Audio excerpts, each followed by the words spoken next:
Allah kalau sudah cinta kepada seorang hamba, yang Allah berikan kepadanya adalah isalul khairat. Allah hantarkan kebaikan kepadanya. Maksudnya apa ini? Allah hantarkan kebaikan. Baik, kita jelaskan di sini ya. Allah hantarkan kebaikan, Allah berikan kebaikan kepadanya. Bukan saja Allah berikan kebaikan, tapi Allah mudahkan kita untuk melakukan kebaikan. Apa? Allah mudahkan berbuat baik. Ya. Allah mudahkan kita untuk berbuat baik. Ini salah satu di antara maknanya, Pak. Ya. Yaitu isalul khairat, Allah hantarkan kebaikan, Allah mudahkan kita untuk berbuat baik. Maka Bapak Ibu sekalian, kalau mendapati diri kita mudah melakukan kebaikan, mudah melakukan amal soleh, ringan sekali langkah kaki kita untuk menuju masjid, sadarilah bahwa Allah mencintai Bapak Ibu sekalian. Berbahagialah, berarti Allah sayang kepada Bapak Ibu sekalian. Karena salah satu di antara yang disebutkan oleh para ulama kita, Allah itu kalau cinta kepada hambanya, ya, salah satu yang diberikan oleh Allah, sebagaimana kata para ulama kita, berkaitan dengan poin yang pertama, yaitu Allah berikan dia hidayah taufik. Ya. Jadi hidayah itu ada dua, Pak. Jenis hidayah itu ada berapa? Ada dua. Sebagaimana yang sering kita minta di dalam surat Al-Fatihah.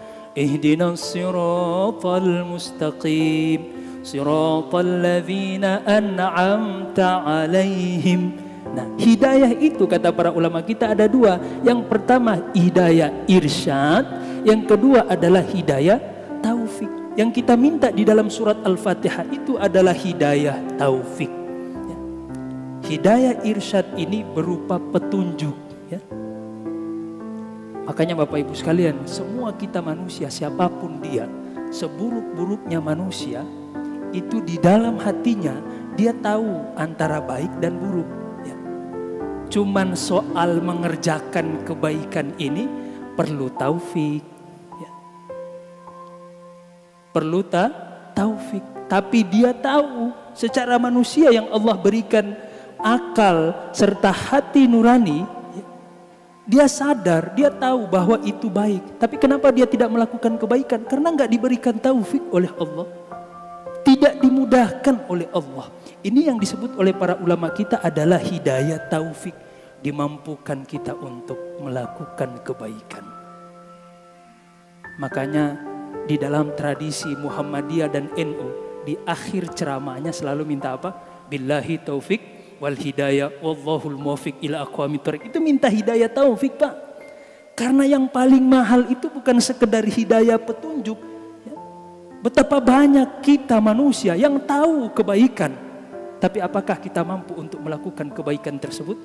Hanya hidayah taufiklah yang membuat kita mampu untuk melakukan kebaikan dan amal soleh. Makanya Bapak Ibu sekalian, salah satu di antara sunnah Nabi yang sering kita abaikan, selepas sholat, ya, selepas beramal soleh, untuk mengucapkan alhamdulillah. Ya. Ini Pak salah satu sunnah yang ditinggalkan. Ya, kalau kita bicara tentang sunnah yang ditinggalkan, ini nih. Ya. Karena kita sering menganggap bahwa kebaikan yang kita kerjakan itu adalah hasil upaya diri kita, dan lupa kepada Allah yang maha menggerakkan kita. Karena sejatinya yang membuat kita mampu melakukan kebaikan siapa kalau bukan Allah. Betapa sombongnya kita, Pak, kepada Allah. Selalu menisbatkan kebaikan itu kepada diri kita. Maka mari, Pak, ya, mari kita tawadhu kepada Allah. Bagaimana bentuk ketawaduan kita kepada Allah? Adalah memandang semua kebaikan yang kita lakukan adalah dari Allah, milik Allah, dan akan kembali kepada Allah. Ciri kalau orang mendapatkan hidayah taufik. Maka salah satu tanda cintanya Allah kepada seorang hamba adalah Allah mudahkan dia untuk melakukan kebaikan. Maka Bapak Ibu sekalian, ketika kita mendapati diri kita mudah untuk melakukan kebaikan, jangan lupa bersyukur kepada Allah. Minimal ucapkan alhamdulillah.